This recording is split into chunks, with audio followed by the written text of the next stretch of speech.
In an era when you find increasingly more furniture made from particle board kits from IKEA, the idea of woodworking as a common skill is becoming much harder to find. I spoke with one such hobbyist.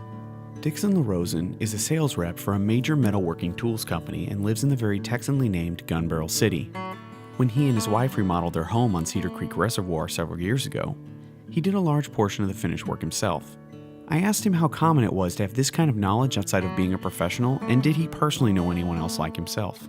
No, not really. I mean, it seems to be, kind of a dying art, if that you use that word. There are people who are interested. It's funny. People who are interested in it are really interested. They know about it. They kind of sawdust in their veins, kind of thing. There's not really people who are halfway into it. You're either in it or you're not. Okay. But there's, we don't teach it in high school anymore, or vocational school. So I think a lot of young people don't get exposed to this type of work, and don't understand it because for whatever reason we're not doing it anymore. The work Dixon has done around his house interested me, and I wondered if there was anywhere I could go to start to learn how to do this kind of work myself. His answer wasn't exactly encouraging. And that's another tough thing. I mean, some little towns have a program where I know of one, out in the middle of the Panhandle in Texas, where you can go and rent time in a shop, in a wood shop, and they have a big table saw and a shaper and a molding machine and all the tools that one would need to amass to do this kind of work. I mean, I've been doing this for 40 years, so I've collected tools over time, saved my pennies and bought a router or bought a drill press, and you can't just go out and do this. So there's one place like that. I guess you would need to form a club. I mean, it's really there's really not a simple way to do this, to learn about it, other than it's kind of a lone wolf type deal right now. While it seemed like YouTube University was going to be the only place I would be able to learn what I wanted to, I asked if there was any hope for future generations to have a better opportunity to pursue this profession and others like it.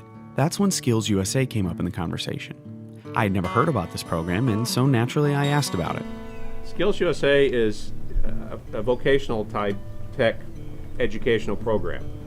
It goes on in high schools. There's even some college level program where you're teaching vocational skills. It's not just a carpenter and plumber and electrician. There's how to be a pastry chef, how to be a culinary specialist, computers, auto body. I mean, it's vocational education program in school, in high school, program. There's conventions, there's national competitions. I mean, it's a whole great program. This seemed like the answer I was looking for. I pushed further. I asked Dixon about why he got involved and what he hoped to accomplish.